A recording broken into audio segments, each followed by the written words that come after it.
Hey all! இன்னைக்கு வீட்ல வந்து கொஞ்சம் கிச்சன் கிளீனிங் ஒர்க் இருக்கு. அது மட்டும் இல்லாம கிச்சன கிளீன் பண்ணியே ஒரு 2 to 3 வீக்ஸ் மேல ஆயிடுச்சு. அதனால வந்துட்டு ஃபுல்லா டீப் கிளீன் பண்ணலனாலும் ஓரளவுக்காவது கிளீன் பண்ணலாம் அப்படின்னு சொல்லிட்டு இன்னைக்கு கிச்சன் கிளீன் பண்ற ப்ராசஸ் வந்தாச்சு. பாப்பா தூங்கிட்டு இருக்கா. அதனால கொஞ்சம் டைம் அதிகமாவே இருக்கு. அதனால கொஞ்சம் டைம் எடுத்து செய்யலாம் அப்படின்னு தான். எப்ப நம்ம கிச்சனுக்குள்ள வந்தாலுமே நம்மளுக்கு வந்து 24/7 கிச்சன்ல இருந்தாலுமே கிச்சன் ஒர்க்கு முடியவே முடியாது. அது தொடர்ந்து வந்துகிட்டே தான் இருக்கும். அவ்ளோ வேலை இருக்குது கிச்சன்ல. ஒண்ணு ஒண்ணு எடுக்க அடுத்த வேலை வந்துகிட்டே இருக்கும். இதில இன்னொரு விஷயம் என்னன்னு பார்த்தா, இன்னைக்கு நான் கவுண்டர் டாப் மட்டும் தான் கிளீன் பண்ண போறேன். ஷெல்ஃப தொடவே போறதில்ல. இதுக்கே கிட்டத்தட்ட ஒரு 3 to 4 ஹவர்ஸ் மேல ஆயிடுச்சு. ஏன்னா வந்துட்டு நம்ம ஒண்ணு எடுப்போம். முதல்ல பாத்திரத்த எடுத்து கிளீன் பண்ணி வைக்கணும். மறுபடியும் அதெல்லாம் எடுத்து இன்னொரு பக்கம் வைக்கணும். இந்த மாரி ஒரு வேலை போயிட்டே இருக்க டைம் தான் எக்ஸஸ் ஆகும். இன்னைக்கு நம்ம வந்து இந்த பக்கம் வேலைய ஒரு பக்கம் பார்த்துட்டு, இன்னொரு பக்கம் பேசலாம் அப்படின்னு. நியூ மாம்ஸா இருக்கவங்களும், நியர் டூ 30ஸ்ல இருக்கவங்களும் எப்பயுமே வந்துட்டு ஓடிக்கிட்டே இருக்கிற ஒரு சிச்சுவேஷன்ல தான் இருப்பாங்க. அவங்களுக்கு வந்து எப்பயுமே பார்த்தீங்க அப்படின்னா, அவங்களுக்கான ஸ்பெசிஃபிக்கான ஒரு டைம் கிடைக்கவே கிடைக்காது. நம்மளே வந்துட்டு ஒரு டைம் எடுத்து நம்ம பண்ணணும்னு நெனச்சாலும், அந்த டைம் வந்து நம்மளுக்கு அவைலபிளா இருக்காது. ஏன்னா, குழந்தை இருக்க எல்லாத்துக்குமே தெரியும். குழந்தைங்கள வச்சுட்டு நம்மளுக்குன்னு ஒரு டைம் வந்து நம்மளால தனியா பிரிச்சு எடுக்கவே முடியாது. ஆனா, நம்மளோட ஹெல்த்த பார்த்துக்க வேண்டியது ரொம்ப ரொம்ப முக்கியமான ஒரு விஷயம் அப்படிங்கிறதுனால, நம்மளுக்கான டைம நம்ம ஒதுக்கி தான் ஆகணும். எப்படி அப்படிங்கிறத இந்த வீடியோல நம்ம பார்க்க போறோம். நான் என்னென்னலாம் ஓவர் கம் பண்ணேன், நான் எவ்வளோ டிப்ரஷனுக்கு போனேன் அப்படிங்கிறதெல்லாம் வச்சு தான் இதெல்லாம் உங்களோட ஷேர் பண்ணியிருக்கேன். உடம்புக்கு நம்ம ரொம்பவே முக்கியத்துவம் குடுக்கணும். நம்ம ஹெல்த்தில வந்து ரொம்ப கான்ஷியஸா இருக்கணும். அப்படி கான்ஷியஸா இல்லாம போயிட்டோம் அப்படின்னா, ப்ராப்ளம் யாருக்குன்னு பார்த்தா நம்மளுக்கு தான். நம்ம இப்போ வந்து ஓடிக்கிட்டே இருக்கோம். வேலைன்னு ஓடிக்கிட்டே இருக்கோம். யாருக்காக ஓடுறோம்? குழந்தைங்களுக்காக தான் ஓடுறோம். அந்த குழந்தைங்கள நம்மள தவிர நம்ம இடத்துலேருந்து அதே மாரி யாராவது பார்த்துக்க முடியுமானா, கண்டிப்பா கிடையாது. நம்ம எக்ஸ்பெக்ட் பண்ணுற மாரி நம்ம குழந்தைங்கள நம்மளால தான் பார்த்துக்க முடியும். எப்பயுமே வேலைன்னு ஓடிக்கிட்டே இருக்கோம். மத்தவங்களுக்காகன்னு ஒண்ணு பார்த்து செய்றோம். ஆனா நம்மளுக்குன்னு பார்த்து செய்யறதுக்கு யாரும் இல்லைனாலும் நம்மளே பார்த்துட்டு தான் ஆகணும். வேற வழி கிடையாது. எப்போ வந்து நம்மளுக்கு வந்து தூக்கம் வருது, இல்ல நம்ம வந்து சாப்பிட போகணும் அப்படிங்கிற மாரி தாட்லாம் வருதோ, கண்டிப்பா அந்த வேலைய நம்ம செஞ்சிடணும். முக்கியமான 3 விஷயம் நம்ம செய்யறதே இல்ல. போதுமான தண்ணி குடிக்கிறது இல்ல, ஒழுங்கான டைமுக்கு சாப்பிடுறது இல்ல, கரெக்டான டைமுக்கு தூங்க போறதும் இல்ல. தூக்கம்லாம் வந்து ஒரு 8 மணி நேரமாவது டீப் ஸ்லீப் பண்ணோம் அப்படின்னா மட்டும் தான் நம்மளோட உடம்பு வந்து ரொம்பவே ஹெல்த்தியா இருக்கும். இப்பல்லாம் வந்து நம்ம எப்படி மாறிட்டோம் அப்படின்னா, குழந்தைங்கலாம் தூங்க வச்சு எல்லா வேலையும் முடிச்சு நம்ம போய் பெட்டுக்கு போறதுக்கே ஒரு 10:30, 11 ஆயிடுது அப்படின்னா, அதுக்கப்புறம் ஒரு 1 ஹவர் ஃபோன் யூஸ் பண்ணிட்டு தான் நம்ம படுக்கிறோம்.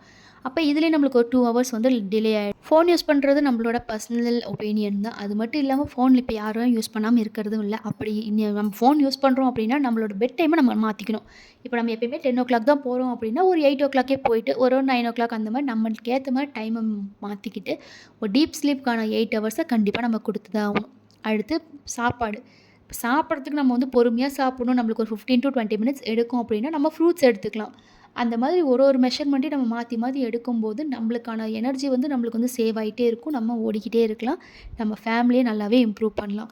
எப்பயுமே வந்து தூக்கமின்மையோட நம்ம எந்த வேலை செஞ்சாலும் அன்னைக்கு டே ஃபுல்லா ஒரு சேட் டேவா தான் இருக்கும். ஸ்ட்ரெஸ் அதிகமாயிடும். நம்மள அறியாமயே நம்மளுக்குள்ள ஒரு இரிட்டேஷன் ஃபீல் வந்துரும்.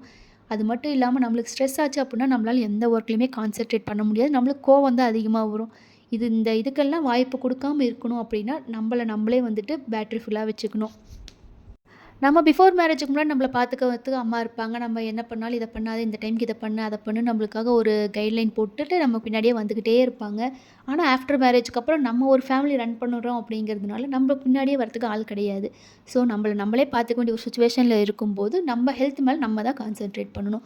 ஒரு ப்ராவர்ப் இருக்குல்ல, "சுவர் இருந்தால் தான் சித்திரம் வரைய முடியும்." அது ரொம்பவே உண்ம. நம்ம உடம்பு நல்லா இருந்துச்சுன்னா மட்டும் தான் நம்ம ஃபேமிலி நம்மளால ஆரோக்கியமா மூவ் பண்ண முடியும். அதனால எப்பவுமே உங்க ஹெல்த் மேல ஒரு தனி கான்சன்ட்ரேஷன் வைங்க. செக்ஷன் பண்ணியிருக்கவங்களும் நல்லா தெரியும். அதிகமா முதுகு வலியும். நம்மளால ரொம்ப நேரம் நிக்க முடியாது. அப்படியே நின்னாலும் வலிய சகிச்சுட்டு தான் நிக்கிற மாரி இருக்கும். முதுகு வலிக்குதா கொஞ்ச நேரம் போய் ரெஸ்ட் எடுத்துட்டு வந்து நம்ம அடுத்த வேலைய செய்யலாம். முதுகு வலியோட நம்ம நின்னு செஞ்சு யார்கிட்டயும் நம்ம இப்ப வந்து சர்டிஃபிகேட் வாங்க போறது கிடையாது. யாரும் நம்மளுக்கு சர்டிஃபிகேட் குடுக்க போறதும் கிடையாது. அதே மாதிரி நைட் லேட்டா தான் நம்ம தூங்குறோம் அப்படின்னா, பகல்ல நம்ம கொஞ்ச நேரம் எக்ஸ்ட்ரா டைம் எடுத்து தூங்கலாம். அதுலயும் எந்த தப்பும் கிடையாது. ஏன்னா குழந்தை நைட் எந்த அளவுக்கு முழிச்சுட்டு இருந்துச்சு, அது எவ்வளோ நேரம் விளையாண்டுட்டு இருந்துச்சுங்கிறது நம்மளுக்கு தான் தெரியும். நம்மள சுத்தி இருக்க யாருக்கும் தெரிய போறதில்ல. அதனால எப்பவுமே யார் என்ன சொல்லுவாங்க, அவங்க ஏதாவது சொல்லிருவாங்களா, இவங்க ஏதாவது நினைப்பாங்களான்னு சொல்லிட்டு, நம்ம உடம்ப நம்மளே கெடுத்துக்கூடாது. நம்ம உடம்ப நம்மளே கெடுத்துக்கிட்டோம் அப்படின்னா, நம்ம ஃபேமிலி இம்ப்ரூவ் பண்ணுறதுல கொஞ்சம் டிலே தான் ஆகுமே ஒழிஞ்சு, ரொம்ப இம்ப்ரூவ்மெண்ட் கிடைக்கவே கிடைக்காது. எப்பவுமே வந்து பாசிட்டிவ் வைப்போடு இருக்கணும் அப்படின்னா, நம்ம வந்து நம்ம எனர்ஜிய வந்து சேவ் பண்ணிக்கிட்டு நமக்கு பசிக்குது அப்படிங்கும்போது நம்ம சாப்பிடாம வேலை செஞ்சுக்கிட்டே இருந்தோம்னா, அப்ப நம்மளால வேலையே செய்ய முடியாது. ஆனா பசிக்குது அப்படின்னா கொஞ்சமா சாப்பிட்டு நம்ம வேலை செஞ்சோம் அப்படின்னா, அந்த வேலை கொஞ்சம் ஈஸியாவே முடிஞ்சிரும். அதனால எப்பயுமே வந்துட்டு பிடிவாதமா நான் இப்படி தான் இருப்பேன், அப்படி தான் பண்ணுவேன், நான் இத பண்ணிட்டு தான் பண்ணுவேன் அப்படிங்கிறத விட்டுட்டு, நம்ம உடம்புக்கு எது நல்லது, இத பண்ணா தான் இது கரெக்ட்டா வரும் அப்படின்னா, நம்ம அந்த மாரி மாத்தி செஞ்சுக்கிறதுல எந்த ஒரு எல்லா வேலைகளும் நம்ம ரெகுலராக செஞ்சுக்கிட்டே தான் இருக்கோம். ஒரு ஒரு சில வேலைகள ஒரு சில நாள் தள்ளி வச்சு செய்யறதுல எந்த ஒரு தப்பும் கிடையாது. உங்க ஹெல்த் மேல ஃபர்ஸ்ட்டு கான்சன்ட்ரேட் பண்ணுங்க. செகண்ட் ப்ரியாரிட்டிய ஃபேமிலி மேல குடுங்க. என்ன ஹெல்த் மேல கான்சன்ட்ரேட் பண்ண சொல்றீங்க? அப்ப நான் எந்த வேலையுமே செய்யாம ஜாலியா இருக்கட்டுமான்னு கேட்டா, அப்படி கிடையாது. உங்க ஹெல்த் மேல கான்சன்ட்ரேட் பண்ணுங்க அப்படின்னா, கொஞ்சம் உங்களுக்கான டைமையும் ஒதுக்கிக்கோங்க. உங்க உங்க செல்ஃப் கேர் பண்ணிக்கங்க அப்படின்னு தான் சொல்றேன். வேற எதுவும் கிடையாது. நாளைக்கு ஃப்ரைடே இன்னைக்கு எல்லா வேலையும் முடிச்சு வச்சோம் அப்படின்னா, நாளைக்கு கொஞ்சம் ஒர்க் ஈஸியா இருக்குன்னு சொல்லிட்டு தான் எல்லா வேலையுமே கொஞ்சம் சீக்கிரமா முடிச்சாச்சு. அடுத்து வந்து பார்த்தீங்கன்னா, கிச்சன் எல்லாமே கிளீன் ஆயிடுச்சு. நெக்ஸ்ட் வந்து செல்ஃப்லாம் கிளீன் பண்ண வைக்கணும். எப்போ வந்து நம்ம கிச்சனுக்குள்ள வந்தாலுமே கிச்சனுக்குள்ள போயிட்டு வர டைமே தெரியாது. அவ்வளோ டைம் இழுத்துரும். அதே மாரி தான் இன்னைக்கு கிட்டத்தட்ட கொஞ்சம் அதிக நேரமே இழுத்துருச்சு. நம்ம சேனல் இதுவரைக்கும் யாராவது சப்ஸ்கிரைப் பண்ணாம பார்த்துட்டு இருக்கீங்க அப்படின்னா, மறக்காம சப்ஸ்கிரைப் பண்ணிடுங்க. இந்த வீடியோ கொஞ்சமாச்சும் உங்களுக்கு யூஸ்ஃபுல்லா இருக்கும்னு நினைக்கிறேன். இதே மாரி இன்னொரு வீடியோல பார்க்கலாம். பாய்.